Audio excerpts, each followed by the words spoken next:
क्या ही बात है, क्या ही पूछ रहे हो। कल की क्लास में किसी ने पूछा था क्या ये क्वेश्चन, तब मैम ने बताया था। कौन सा? मैंने ऊपर वाला तो पूछा नहीं, लेकिन चीनू चौहान का बनारसी जलेबी मैंने देख लिया। पहले तो बता दो, मेरी आवाज सुनाई दे रही है क्या? मैं हूं यहीं पर कहीं। हाँ,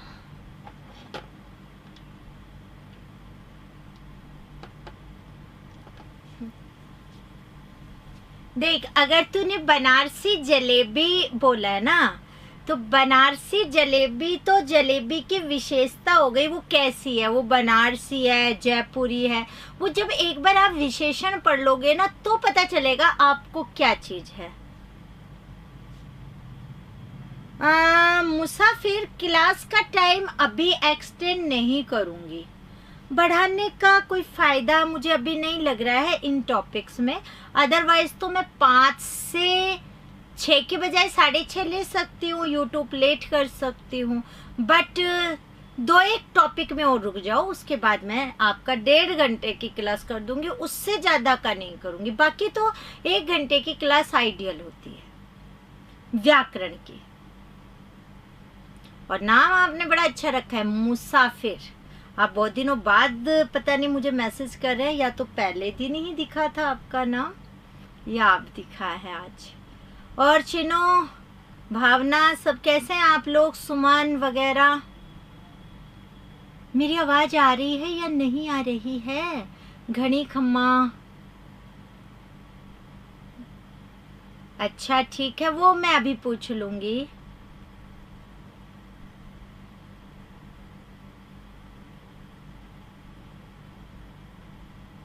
आपने कुछ तो लिखा है शंकर, लेकिन मैं ये शब्द नहीं, सद्दाम। आपने एम बाद में भी लगा रखा, तो सद्दाम तो नाम होता है, बाकी और कुछ तो है नहीं ये। हाँ, 6 बजे बाद तो नहीं, लेकिन 6:15 6:30 तक कर सकती हूँ, ऐसा हो सकता है। हाँ, अब पता चला कि मेरी आवाज आ रही है आप लोगों को। मुझे पता चला मैं बोले जा रही हूँ, आपको सुनाई नहीं दे रहा है। कैसे हैं आप सभी? आप है ना, लगभग दो टॉपिक और रुक जाओगे ना, जब विशेषण पर आ जाओगे, उसके बाद आपकी सारी चीजें अपने आप क्लियर हो जाएंगी।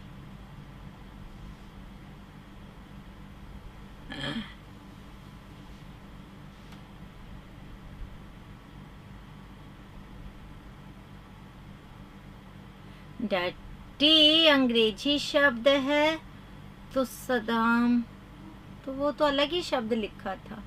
गंदा तो भाववाचक रूप हो जाएगा, बाकी वो विशेषण रूप में है, संज्ञा रूप तो होगी ही नहीं।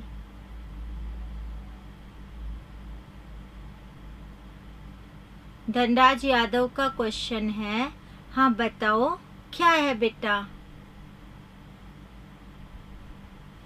मैंने आपकी पहले की चैट मुझे नजर नहीं आई थी, जहां से मैंने बोला था वहीं से ही मुझे सुनाई दिया, मतलब दिखाई दिया था। 6:30 से 6 के बाद ही आएगा। आप साथ में मना कर रहे हो, साथ में 6:30 का बोल रहे हो। नहीं, मैं ये कह रही हूँ कि टाइम बढ़ेगा तो 6:15 से 6:30 का ही होगा। हाँ ये ठीक है, काम होता है, बट 15 से आप अलग कर लेंगे। सड़ा आम, ओहो, और मुझे लगा सद्दाम।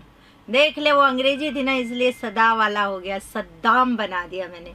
सड़ा आम, आम की विशेषता है वो सड़ा संकर। वेट करना पड़ेगा आपको विशेषण तक, तब तक नहीं समझ में आएगा। दशहरी मैंगो, ओहो, दशहरी आम में वो वैसे मैं समझ जाऊंगी, वो तो अलग अलग था ना, तो उसके लिए वहां पर अलग हो गया। आम का उसने एम ही कर दिया है ना। तो दशहरी आम के अंतर्गत वैरायटी है, जाति कर लो पहले, और उसके अंदर भी दशहरी आम में कोई एक विशेष आम आपने ले लिया है तो व्यक्ति में चला जाएगा, मतलब उसको आपने कोई नाम दे दिया है। जैसे हम लोग बात करें तोता है, तोता कोई भी हो जाता है, राइट। अब वो तोता तो जाती है, लेकिन तोते को मैंने कोई तोता खरीदा और उसे मैंने नाम दे दिया तो वो व्यक्ति में पहुंच जाएगा। अब आप कह रहे हो मैंने आम को ही नाम दिया है दशहरी आम, तो ठीक है, वो हो जाएगा। नहीं, आम तो नहीं खाएंगे अभी, तो मेरी ऐसी कोई इच्छा नहीं है क्योंकि मैंने भी कॉफी पी है। चलो अब मैं शुरुआत करूं।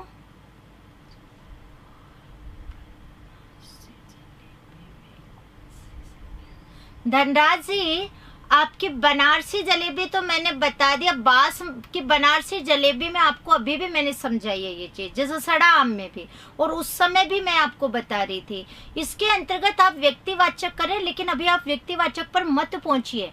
मैंने आपसे कहा जब तक विशेषण टॉपिक क्लियर नहीं होगा वो क्लियर नहीं होगा।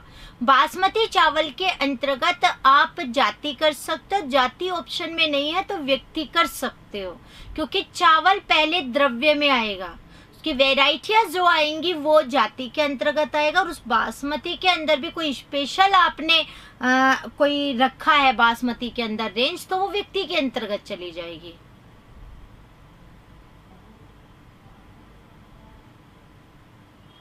अभी तो बता दिया ना दशहरी आम में जाति। और मैं पहले ही कह रही हूँ आपको, ये बनारसी वगैरह जलेबी में तो व्यक्तिवाचक आप करोगे भी नहीं। अभी क्यों नहीं करोगे, वो जब आएगा विशेषण तब पता चलेगा। अरे धनराज, तू बावड़ा हो गया या मैं पागल हो जाऊंगी? मैंने तुझे 4 बार बोल दिया बनारसी जलेबी में व्यक्तिवाचक अभी नहीं करनी है। मैं आपसे कह रही हूँ कि विशेषण पढ़ने के बाद आपको ये चीज समझ में आएगी बेटा।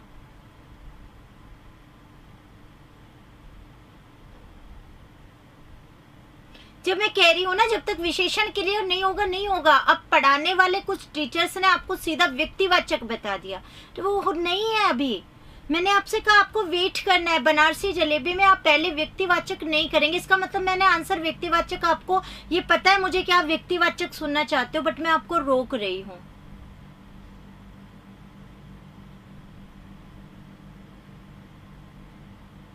आपको वेट करना पड़ेगा धनराज जी।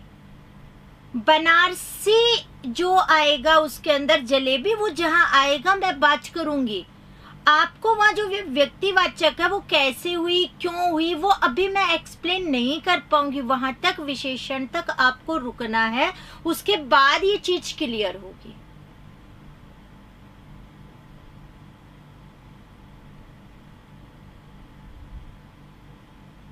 विशेषण तक नहीं होगा समझ में आपके, व्यक्ति नहीं करनी है अभी, मैंने ये कहा है। हेलो धनराज, आपको मेरी बात समझ में आई क्या? धनराज, बनारसी जलेबी में व्यक्तिवाचक संज्ञा है, ले संतुष्ट होकर बैठ जा भाई।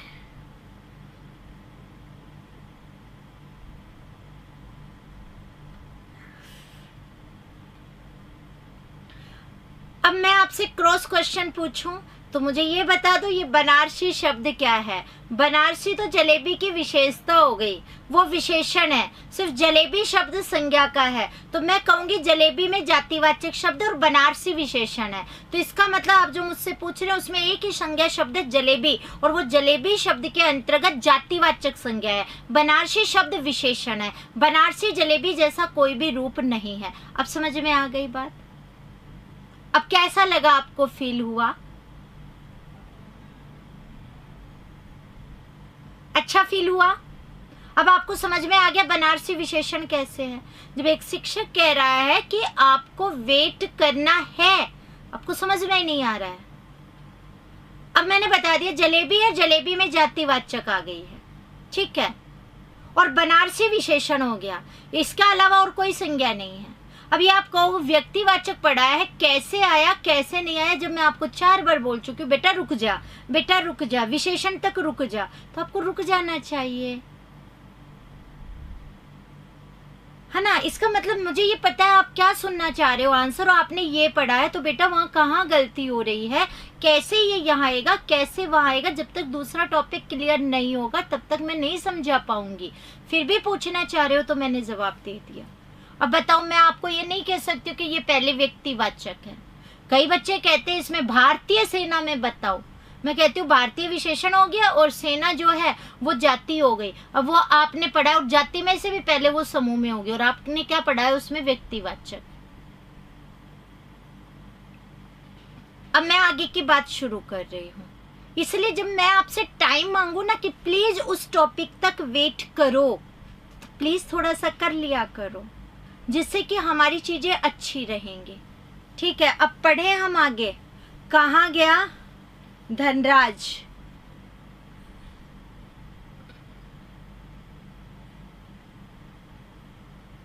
बिकॉज आप यहाँ ऑफलाइन के अंदर नहीं, ऑनलाइन में है, और उसके बाद आपकी वो चीजें होंगी। तो जब मैं आपसे कहूँ तो प्लीज आप टाइम जब मांग रहे हैं शिक्षक तो उसे टाइम दिया कीजिए, उसकी बात को सुना कीजिए, उसके बाद आप लोग उस चीज को आगे कीजिए। ठीक है, अब हम लोग आगे की ओर बढ़ते हैं। बहुत टाइम हो गया है, और बनारसी आम जब आएगा विशेषण में तब मैं बिल्कुल बात करूंगी। नहीं, बनारसी जलेबी आम और बना दिया मैंने उसे। अब हम पढ़ लेते हैं, थोड़ा सा वेट करना है, थोड़े से वेट के बाद आपको चीजें अच्छे से समझ में आ जाएंगे। हाँ, मैं तो लास्ट में लेती हूँ क्वेश्चन या शुरू में, लेकिन अब आप ऊपर से नीचे जब क्वेश्चन पर क्वेश्चन, तो मैं अब क्या ही करूँ। यूट्यूब पर कुछ भी नहीं चल रहा, मतलब कल आएगी क्लास। चलिए शुरुआत करते। सबसे पहले राम राम सा, उम्मीद करती हूँ आप सब अपनी अपनी जगह कुशल मंगल होंगे। अगर हम लोग बात करें, यहाँ पे हमें पढ़ना है सर्वनाम टॉपिक।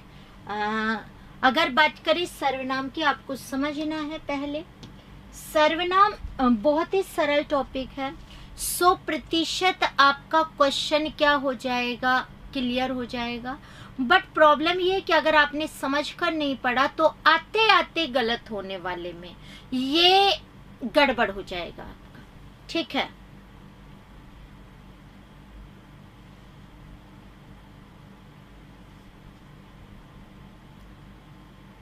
हाँ आपको सब चीजें क्लियर होंगी, बट पहला टॉपिक हुआ है विशेषण तक थोड़ा सा धैर्य रखो बस। आप विशेषण के बाद आप पूछेंगे तो मुझे कोई प्रॉब्लम नहीं आएगी, उसके बाद मैं आपको अच्छे से एक्सप्लेन कर पाऊंगी, क्योंकि वो टॉपिक्स आपको आएंगे। जब तक आपको वो टॉपिक समझ में नहीं आएंगे तब तक मैं वहां तक की चीज़ों को अभी आपको एक्सप्लेन नहीं कर पाऊंगी, क्योंकि कुछ बच्चों को वो टॉपिक्स आते हैं और कुछ बच्चों को नहीं आते। से थोड़ा सा धैर्य आपको रख करके चलना है कुछ टॉपिक तक, ज़्यादा नहीं, सर्वनाम और फिर विशेषण तक, उसके बाद सब चीज़ें स्मूथली हो जाएंगी। ठीक है, तो हम बात करें सर्वनाम शब्द मिलकर बना बच्चों किसके योग से, सर्वधन नाम के योग से। बच्चों सर्व का शाब्दिक अर्थ होता है सबका, और नाम यानी नाम, यानी सर्वनाम वे शब्द हैं जो सभी के ही क्या है, नाम है। मत अरे नहीं धनराज सॉरी नहीं बोलनी बेटा, सॉरी की कोई बात नहीं होती, आप सब मेरे प्रिय स्टूडेंट्स ही हैं, उसमें कोई वो बात नहीं है। हो सकता है आप लोग पीछे की ओर हो या आपकी क्लास पीछे चल रही हो, तो हो सकता है आप वो क्वेश्चन बार बार लिख रहे हो और मेरा आंसर आप तक नहीं पहुंचा हो। मैं उसमें सॉरी आप मत बोला करो, उसकी कोई जरूरत नहीं, बिल्कुल। चलिए आगे की बात करते हैं। मैं का प्रयोग मैं अपने लिए कर सकती हूँ, आप भी अपने लिए मैं का क्या कर सकते हैं, प्रयोग। और हम कहें सभी के लिए ही हम मैं शब्द का क्या कर सकते हैं, प्रयोग कर सकते हैं। ठीक है, और अगर हम लोग बात करें इसके अंतर्गत, जैसे तू मैं आप में से किसी को भी बोल सकती हूँ, आप मैं आप में से किसी को भी बोल सकती हूँ, तुम आप में से किसी को भी बोल सकती हो, इसका मतलब ये सभी के क्या है, नाम है। बात करें सर्वनाम कहते किसे हैं, तो जो शब्द संज्ञा शब्दों के स्थान पर प्रयुक्त होते हैं, प्रयोग में आते हैं, उन्हें हम क्या कहते हैं बच्चों, सर्वनाम। यानी सर्वनाम शब्द किसके स्थान पर प्रयोग में आ रहे? संज्ञा। इसका मतलब सर्वनाम की मदद से संज्ञा का ज्ञान किया जा सकता है, यानी सर्वनाम से भी हम किसका ज्ञान कर सकते हैं? संज्ञा का। कैसे? मैं अभी बताऊंगी। तो आप पहला प्रश्न सुनिए, यहाँ से जो आता है, काफी बार आया हुआ है ऑब्जेक्टिव में, कि भाषा में सर्वनाम शब्दों का प्रयोग क्यों किया जाता है? आखिर हम प्रयोग क्यों करते हैं सर्वनाम शब्दों का? वहाँ ऑप्शन आते हैं बच्चों, भाषा को सुंदर बनाने के लिए, ये आता है। एक आ जाता है भाषा को संक्षिप्त या छोटा बनाने के लिए, तो एक तो आ गया सुंदर बनाने के लिए, है ना। एक आ जाता है संक्षिप्त या छोटा बनाने के लिए, और भी ऐसे पॉइंट्स होते हैं। बट मैं आपसे जानना चाह रही हूँ कि आंसर एक जो होगा कि भाषा में सर्वनाम का प्रयोग क्यों किया जाता है, तो उसका क्या कारण है, क्यों हम भाषा में सर्वनाम का प्रयोग करते हैं। तो आप अपना अपना आंसर लिख सकते हैं फटाफट, और अगर मुझे भी यहाँ पर आप लिखकर नहीं बता सकते तो आप अपनी कॉपी के अंदर उसे क्या कर सकते हैं, उत्तर को लिख सकते हैं, जिससे कि आपकी आपका प्रैक्टिस होगा। साथ में ही आपको ये और पता चल जाएगा प्रैक्टिस के साथ साथ कि हाँ, अगर हम बात करें तो प्रैक्टिस के साथ साथ हमें सबसे बड़ी जो बात पता चलेगी वो ये पता चलेगी इसके अंदर कि मेरा आंसर सही है या गलत है। ये मेरी तरफ से दिए हुए ऑप्शन नहीं है, इसके अलावा भी ऑप्शन हो सकते हैं, ठीक है, वो मैंने लिखे नहीं है, हो सकता है उसमें कोई आपका आंसर हो। ये ऑप्शन ऐसे आ जाते हैं, तो मैंने आपके लिए यहाँ ऑप्शन लिख दिए हैं, बट मैं ये नहीं कह रही कि इन्हीं में से उत्तर होगा, कोई अलग भी उत्तर हो सकता है। इसलिए आप अपना अपना आंसर लिखो, और जहाँ जिसका गलत होगा फिर उसे पता चल जाएगा, अच्छा मेरा आंसर ये था, ये गलत हुआ, या ये चीज़ यहाँ आई। चलिए मैं बात करती हूँ। आपको ऑप्शन में मिलेगा भाषा को सुंदर बनाने के लिए, एक मिलेगा भाषा को संक्षिप्त बनाने के लिए, एक वहाँ पर ऑप्शन जो लिखा मिलेगा वो क्या मिलेगा आपको, सुंदर और संक्षिप्त के बाद भाषा में पुनरावृत्ति, दोष से बचने के लिए। ये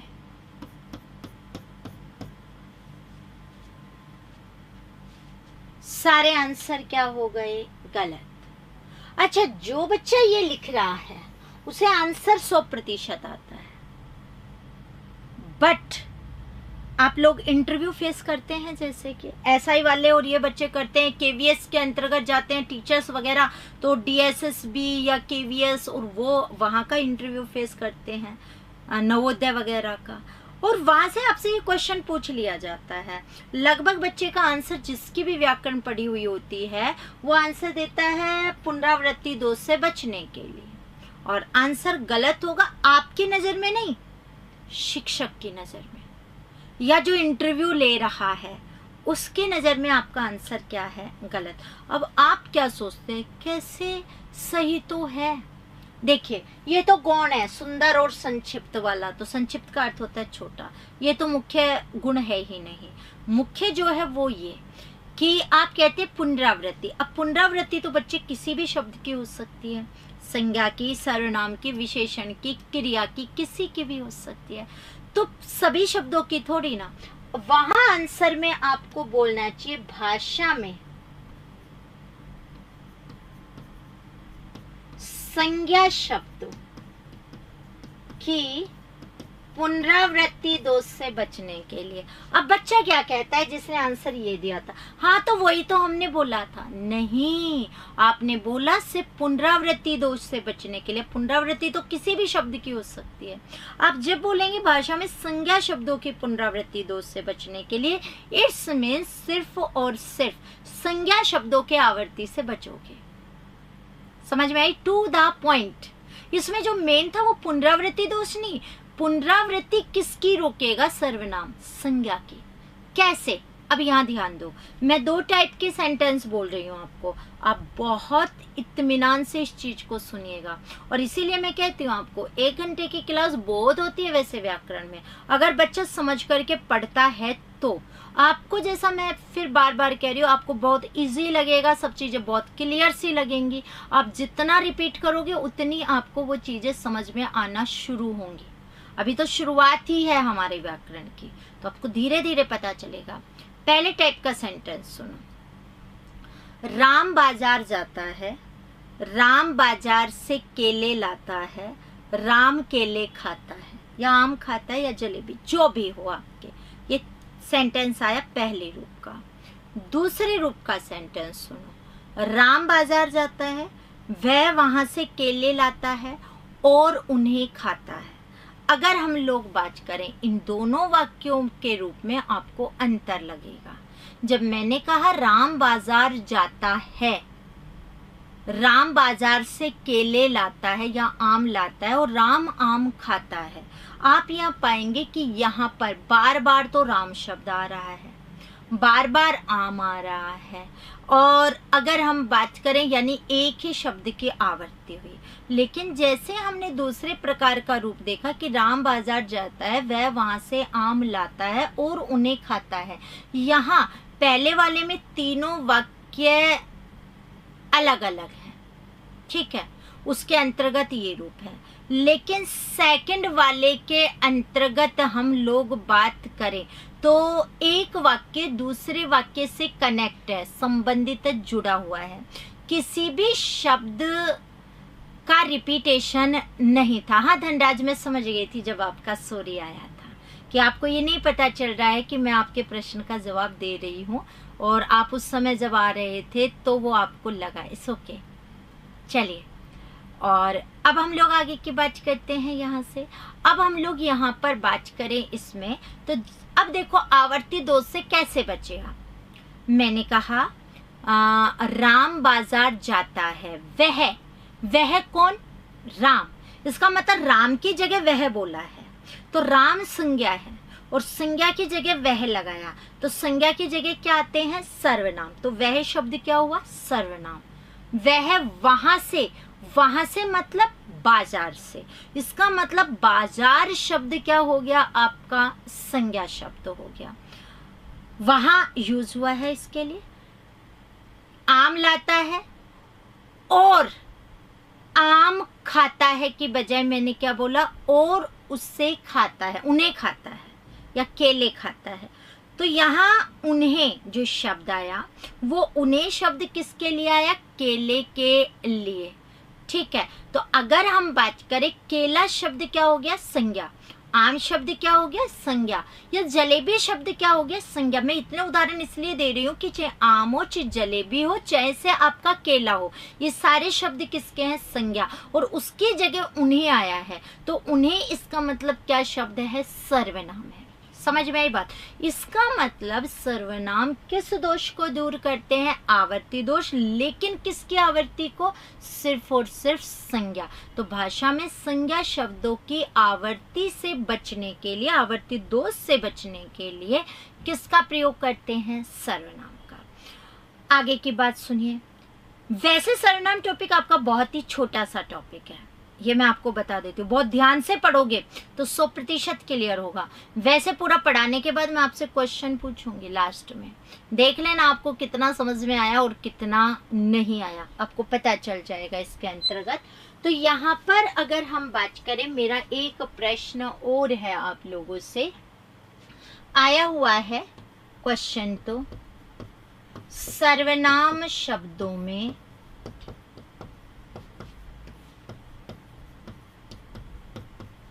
किसके द्वारा परिवर्तन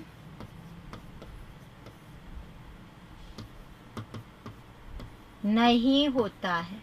आप अपना आंसर इनमें से मुझे बताएंगे। मैं 4 ऑप्शन से लिख रही हूं, आप बता दीजिएगा।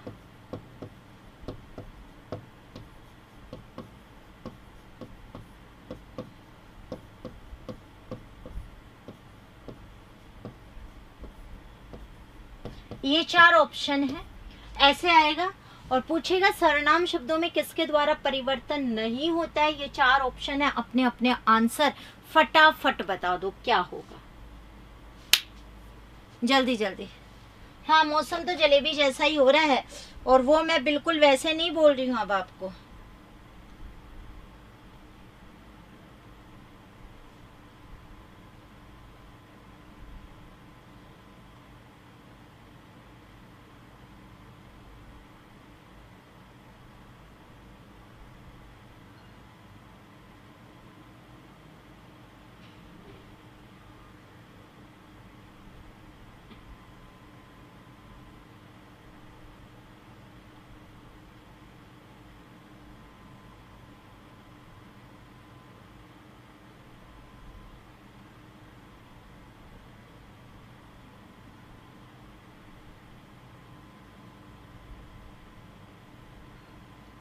आंसर तो आप बता चुके हैं मुझे लगभग लगभग बच्चे, बट सभी को शायद समझ में नहीं आ रहा, मुझे जैसा लग रहा है उसके हिसाब से कि आंसर एक कैसे क्या वाला हो गया। कुछ बच्चे जवाब दे रहे हैं, कुछ बच्चों के आंसर्स नहीं आए हैं। ठीक है, चलो मैं बात कर लेती हूँ यहाँ से, जिससे क्लियर हो जाए यहाँ हमारा पाठ।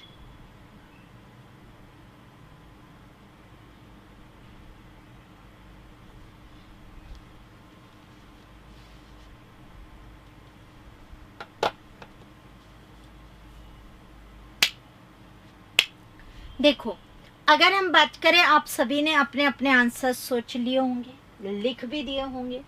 बहुत से बच्चों के आंसर दिमाग में ये आ रहा होगा पुरुष, और काफी बच्चों को ये चीज समझ में नहीं आ रही होगी। देखो, संज्ञा सर्वनाम विशेषण क्रिया विकारी शब्द हैं। इनके रूप के अंतर्गत लिंग वचन कारक काल पुरुष से परिवर्तन होता है। और आपसे जब पूछा जाता है सर्वनाम शब्दों में किसके द्वारा परिवर्तन नहीं होता, तो उसका आंसर तो एग्जिट जो आता है वो होता है लिंग।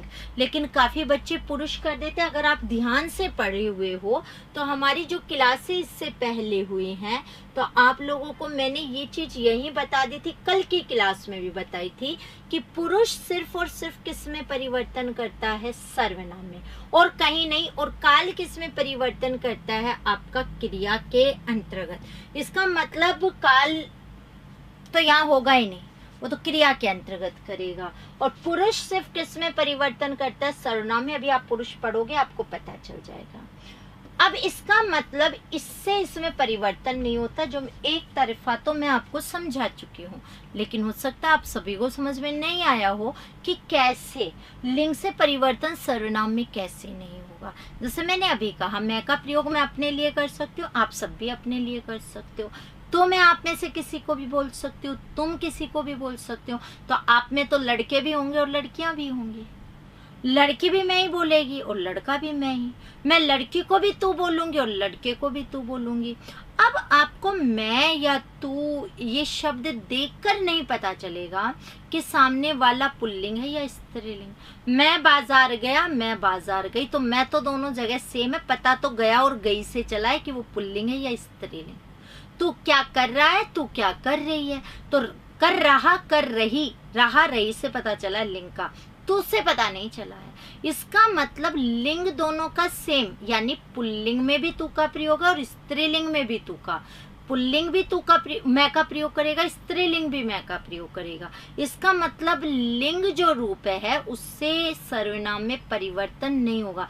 यानी आपको मैं, तू, यह, वह इन शब्दों को देखकर ये नहीं पता चलेगा कि ये शब्द पुल्लिंग है या स्त्रीलिंग है। तो कभी भी लिंग से परिवर्तन नहीं होगा। सर्वनाम में वचन से भी हो जाएगा और कारक से भी हो जाएगा। अब ये परिवर्तन कैसे होगा वचन और कारक वाला, तो अभी आप उदाहरण पढ़ोगे तो मैं आपको वहां बताऊंगी। वैसे आप सबको बहुत अच्छे से पता है, वचन में तो मैं शब्द है, एक वचन होता है। मैं का प्रयोग बहुवचन में जब करते हैं तो हम हो जाता है। तू एक वचन है और जैसे तुम बनाते हैं, तुम क्या बन जाता है, बहुवचन। इसका मतलब वचन से परिवर्तन होता है उसमें। और कारक से भी होता है, जैसे मैं में आपने संबंध कारक का विभक्ति चिन्ह सुना हो, रा रे री का के की, ऐसे आप पढ़ते हो, तो उसका, उसके, उसकी, मेरा, मेरे, मेरी, रा रे री आपको प्रयोग में मिला, उसके अकॉर्डिंग ही उनके क्या निकलते हैं अर्थ। तो कारक से भी परिवर्तन होता है, वचन से भी होता है, और पुरुष आगे आप पढ़ोगे तो वहां भी हो जाएगा क्लियर। तो इसका मतलब सर्वनाम शब्दों में किसके द्वारा परिवर्तन नहीं होता है, लिंग से। तो किसके द्वारा होता है, पुरुष, वचन और कारक, तीन से होता है। पुरुष से होता है, वचन से भी होता है और कारक से भी होता है। ठीक है, ये तीन रूप आए। संज्ञा में होता था लिंग, वचन और कारक से, जो मैंने वहीं पर ही ऊपर की ओर आपके लिए लिख दिए थे। ये देखो, लिंग, वचन, कारक। और सर्वनाम में पुरुष है, एक वचन है और एक क्या है, कारक। तो पहले लास्ट चीज मैं आपसे पूछ लेती हूँ, उसके बाद हम इसको लिख लेंगे। तो मुझे आप अब ये बता दीजिए इसके अंतर्गत कि सर्वनाम शब्द कुल कितने होते हैं। वहाँ ऑप्शन दे दिया जाता है आप लोगों को, सर्वनाम शब्द कुल कितने होते हैं, ऑप्शन। ये 4 ऑप्शन है, जरा बताइए कितने होते हैं सर्वनाम शब्द, जल्दी से।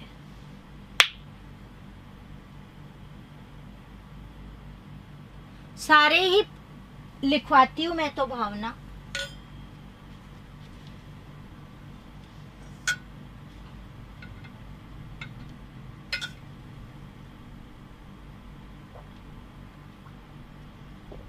किसका एक है तो किसके बहुवचन हो गया, का के किससे है वो, तो किसका शब्द का बहुवचन पूछ रहे हो तो किसके हो गया।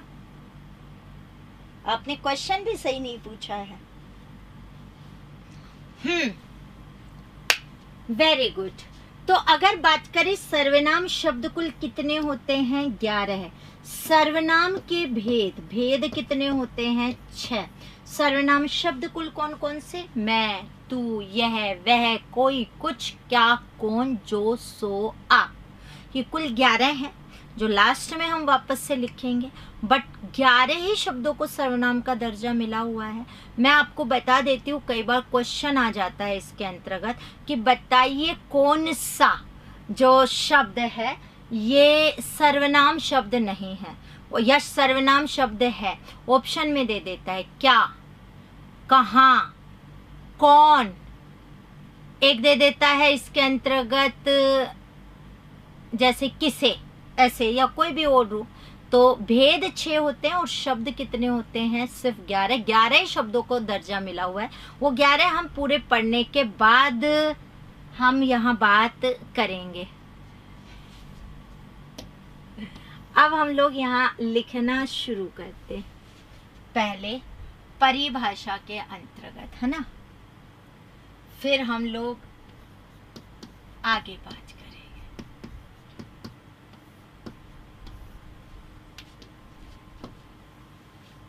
आप लोग साथ के साथ लिखा कीजिएगा। सर्वनाम शब्द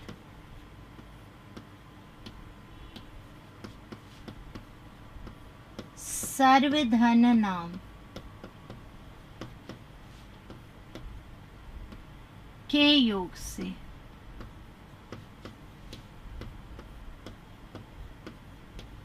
बना है, जिसका शाब्दिक अर्थ है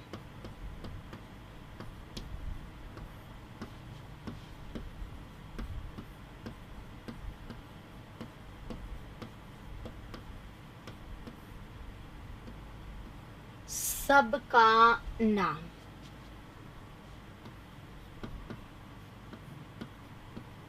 अर्थात जो शब्द संज्ञा शब्दों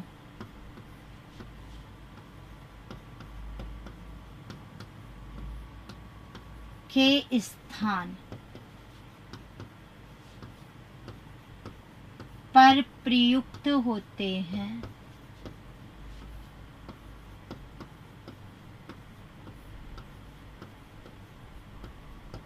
उन्हें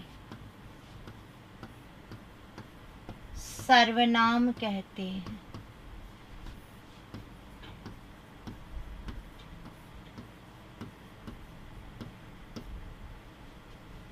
भाषा में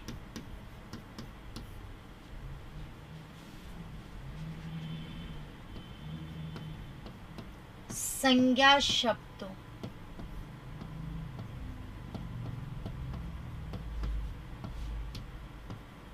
की के आवर्ती दोष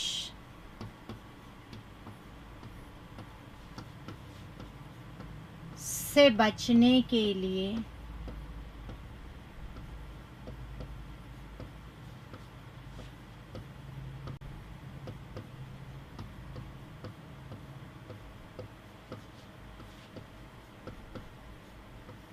सर्वनाम शब्दों का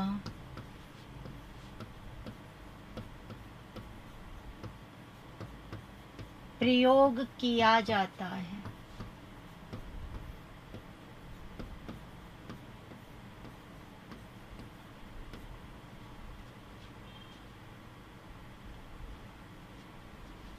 सर्वनाम शब्दों का प्रयोग किया जाता है। सर्वनाम शब्द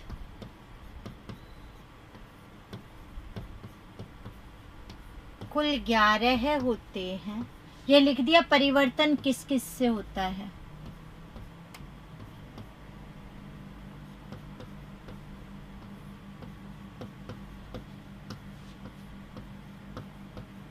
जबकि सर्वनाम के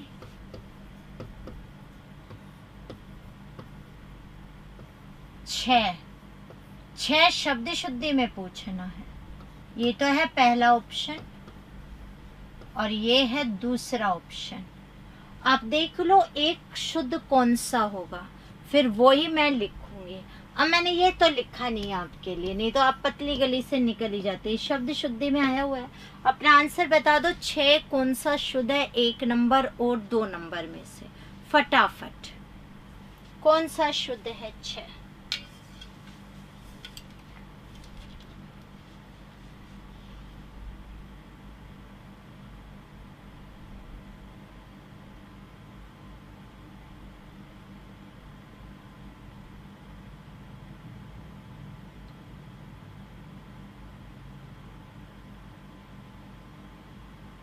ठीक है ठीक है।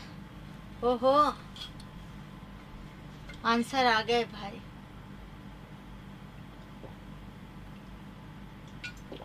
अब देखो आप लोग देख तो कितने बच्चे रहे क्लास। और जैसा मैं कह रही हूँ, अगर आप लोग सीधे सीधे जवाब मुझे नहीं भी देते हो तो भी अपने आंसर लिखा करो अपनी कॉपी में, जैसे आपको ध्यान रहे और फिर रहे अरे यार ये मेरा गलत है, तो वो फिर हमेशा के लिए क्लियर हो जाएगा। ठीक है।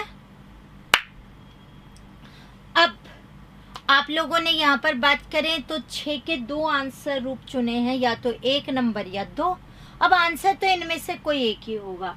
लगभग बच्चे जब तक सही नहीं पढ़ते उनका आंसर ये होता है जो ये गलत है। विसर्ग वाला नहीं, ये तत्सम रूप है। हिंदी में जो विसर्ग की बजाय अगर बात करें कौन सा रूप होता है वाला रूप रहेगा। ठीक है, तो यानी आंसर कौन सा ही सही था जो मैंने लिखा था। ये एक्चुअली मैंने बाद में ध्यान दिया तो मैं क्या शब्द शुद्धि भी पूछ लेते हैं। तो ये शुद्ध है। सर्वनाम के 6 भेद हैं जो निम्नलिखित हैं।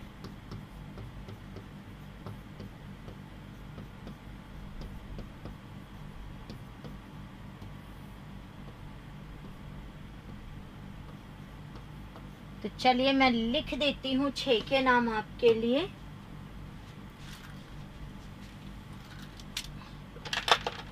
पहला पुरुषवाचक सर्वनाम,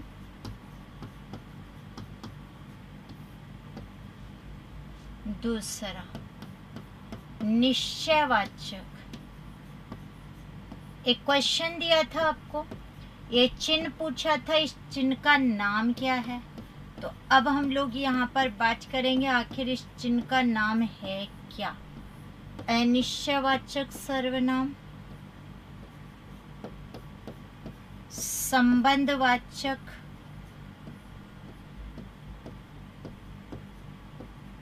सर्वनाम,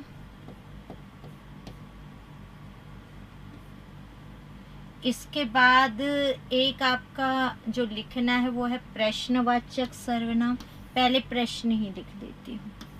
नहीं, वैसे कोई ऐसा क्रमवाइज का रूल नहीं है, कभी सोचो ना कि ऐसे कोई क्रम में आएंगे क्या, ना ऐसा कोई क्रम नहीं है। संबंधवाचक सर्वनाम और एक होता है निजवाचक।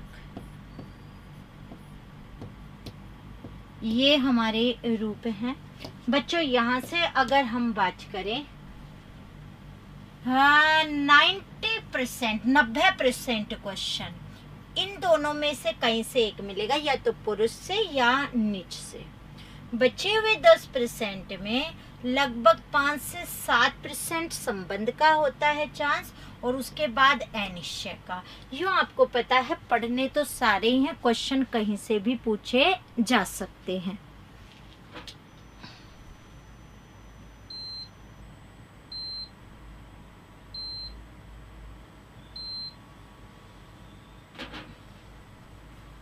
तो प्रश्न पूछा कहीं से भी आपसे जा सकता है, ठीक है, तो पढ़ना है ही। मैं इस चिन्ह का नाम पूछ रही थी कि ये चिन्ह कौन सा है। तो कई बच्चे कहते हैं उद्धरण चिन्ह है, अवतरण चिन्ह है। ना, ये ना उद्धरण है, ना अवतरण है, ना इन्वर्टेड कोमा है, ये उनमें से कुछ भी नहीं है। तो ये चिन्ह कौन सा है फिर। तो बच्चों इस चिन्ह के 3 नाम हैं। वास्तव में इस चिन्ह को हम कहना चाहिए हमें अनुवृत्ति चिन्ह, ठीक है। अगर अनुवृत्ति नहीं, वर्तमान की माध्यमिक शिक्षा बोर्ड की किताब देखोगे तो वहां इस चिन्ह का नाम लिखा मिलेगा अवतारक चिन्ह, और पुरानी माध्यमिक की बुक देखोगे तो उसमें लिखा मिलेगा पुनरावृत्ति या पुनरुक्ति सूचक चिन्ह, ऐसे आपको लिखा मिलेगा। तो मैं आपको यहाँ इस चिन्ह का नाम बता रही हूँ, यहीं लिख रही हूँ इस चिन्ह का नाम। यहाँ देखो, पहले क्या आएगा, अनुवृत्ति,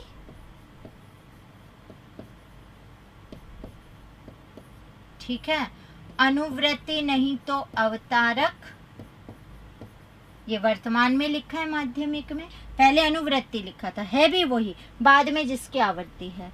और दोनों नहीं है तो पुनरुक्ति या पुनरावृत्ति सूचक चिन्ह,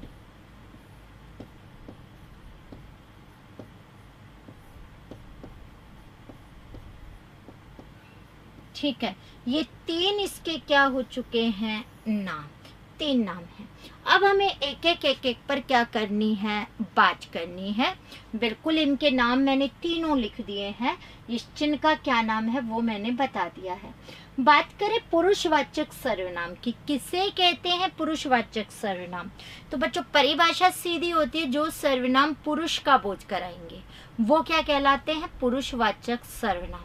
अब यहाँ से भी क्वेश्चन आया हुआ कि पुरुष होते कितने हैं कुल, ऑप्शन में देता है, लगभग बच्चे सही बता देते हैं ऑप्शन में, जैसे 2, 3, 4 ऐसे, तो लगभग को पता होता है कि 3 होते हैं। उसमें वो नाम पूछ लेता है बहुत बार कि बताओ पुरुषवाचक के जो सर्वनाम है उसका पुरुष जो है उसके सही नाम कौन से। अब एक ऑप्शन में क्या देगा वो, प्रथम पुरुष, मध्यम पुरुष, अन्य पुरुष। दूसरे ऑप्शन में क्या देगा, प्रथम पुरुष, मध्यम पुरुष, उत्तम पुरुष।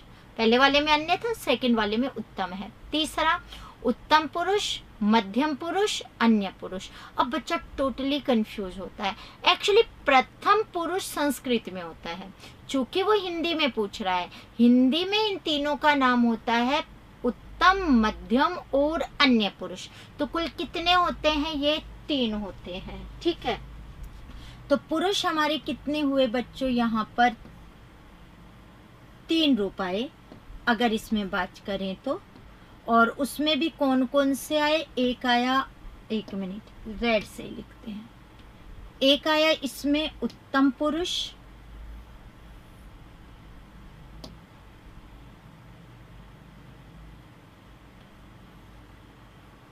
जी ऐसे लिखते हैं। एक आया उत्तम पुरुष, एक आया मध्यम पुरुष,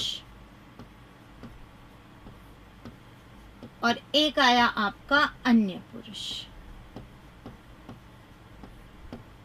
ठीक है, अब हमें इन तीनों पर बात करनी है। उत्तम पुरुष क्या होता है, मध्यम पुरुष क्या होता है और अन्य पुरुष क्या होता है। तो बात करें उत्तम पुरुष की, तो बच्चों जो बात करने वाला है, जो बोल रहा है या जो वक्ता है, वो होता है उत्तम पुरुष। इसमें जो शब्द आता है बच्चों वो होता है मैं। ठीक है, अब मैं का बहुवचन बदलेगा यानी वचन से परिवर्तन, तो मैं का बहुवचन होता है हम। अब इनमें कारक विभक्ति चिन्ह भी जुड़ेंगे, तो जैसे मेरा, मेरे, मेरी हो गया। मैं सारे रूप नहीं लिख रही, वहां पर आप लिखेंगे। हमसे हमारा, हमारे, हमारी हो जाता ही है, मुझे है, हमें है। ये सारे के सारे जो शब्द हैं ये आपके किसके अंतर्गत आते हैं, उत्तम पुरुष में। कुछ शब्द लिखे हैं मैंने, है ना। आगे इसके अंतर्गत बात करें, जैसे ने लगाओगे तो मैंने, हमने, ऐसे आगे कारक विभक्ति चिन्ह आप पढ़ेंगे। मध्यम पुरुष सामने वाला, श्रोता या जिससे बात कर रहे हो वो होता है मध्यम पुरुष। इसमें शब्द होता है तू, तू का बहुवचन होता है तुम। इसके साथ वही सम्मान में आप यूज करते हैं आप शब्द का। इसके अलावा जैसे तेरा, तेरे, तेरी आ जाता है उसके अंतर्गत, तुम्हारा, तुम्हारे, तुम्हारी आ जाता है, आपका, आपके, आपकी आ जाता है, तुझे आ जाता है। ये सारे शब्द किसके अंतर्गत आ जाते हैं, मध्यम पुरुष। बात करें अन्य पुरुष की, दो बात करने वाले जब किसी अन्य तीसरे के बारे में बात करें वो होता है अन्य पुरुष। जैसे सिंपल बात है, मैं पढ़ा रही हूँ, मैं उत्तम पुरुष का काम कर रही हूँ। आप सुन रहे हैं, आप मेरे लिए किसका काम कर रहे हैं, मध्यम पुरुष का। और मान लो अगर हमारी ये ऑफलाइन क्लास होती और कोई आज अनुपस्थित होता तो मैं आपसे कहती, अरे आज शाम क्यों नहीं आया या शाम नहीं आया, और आप कह रहे हो वह तो गाँव गया। तो बात हम दो लोग कर रहे हैं लेकिन हमारी बात का आधार कोई तीसरा है, तो वो कौन सा हो जाता है, अन्य पुरुष। इसमें अगर बात करें तो बच्चों इसमें शब्द होता है यह और वह। तो का बहुवचन तुम होता है। जब यह का बहुवचन बनाते हैं तो यह ये में बदल जाता है और वह बदल जाता है वे में। अब सर्वनाम शब्द तो यह और वह के अंतर्गत भी जुड़ते हैं। जब यह में सर्वनाम शब्द जुड़ता है तो यह बदलता है इसमें, यानी यह का रूप हो जाता है इस, और वह शब्द बदल जाता है कौन से शब्द के अंतर्गत, उसमें। फिर इसका, इसके, इसकी, उसका, उसके, उसकी, इसने, उसने, इसमें, उसमें, इसे, उसे, ऐसे आप वहां पर रूप बनाते हो। फिर इनके भी बहुवचन बन जाते हैं, इन और उन। तो ये पूरे उदाहरण तो जब मैं आपको ये पूरा एक एक हम लिखेंगे तो उसके अंतर्गत लिखेंगे ही। तो आपको इतना तो पता चल चुका है कि हाँ, जैसे ये और वे बहुवचन है यह वह का, तो इस और उसका भी बहुवचन आएगा, फिर वो इन और उन आ जाएगा। तो इनसे, उनसे, इनमें, उनमें, ऐसे आप रूप उसके अंतर्गत लिखते हो। तो एक बार जरा हम एक बार लिखना शुरू करते हैं हमारे पहले सर्वनाम के बारे में, जो है कौन सा, पुरुषवाचक सर्वनाम।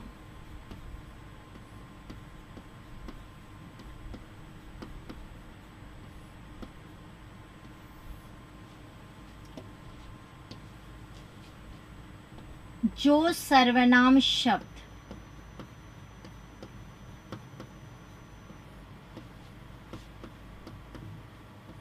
पुरुष का बोध कराते हैं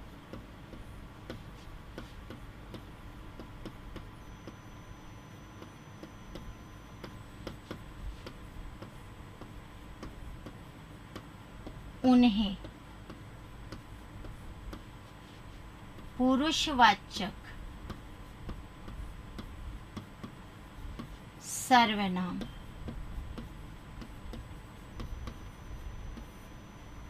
कहते हैं।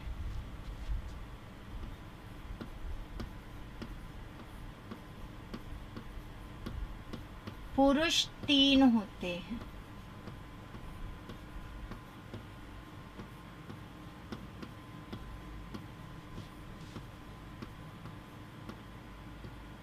पहला उत्तम पुरुष,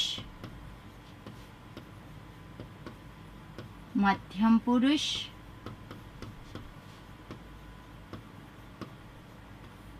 अन्य पुरुष। अब इनको एक एक को हमें लिखना है। तो यहाँ से हम जो बात करेंगे वो लिखने की, वो कल की क्लास से करेंगे उत्तम पुरुष की। तो सर्वनाम में मैंने अभी तक जितना पढ़ाया है, क्या वो आपको समझ में आ गया? अभी तक की आपको जो चीज है वो समझ में आ गई क्या?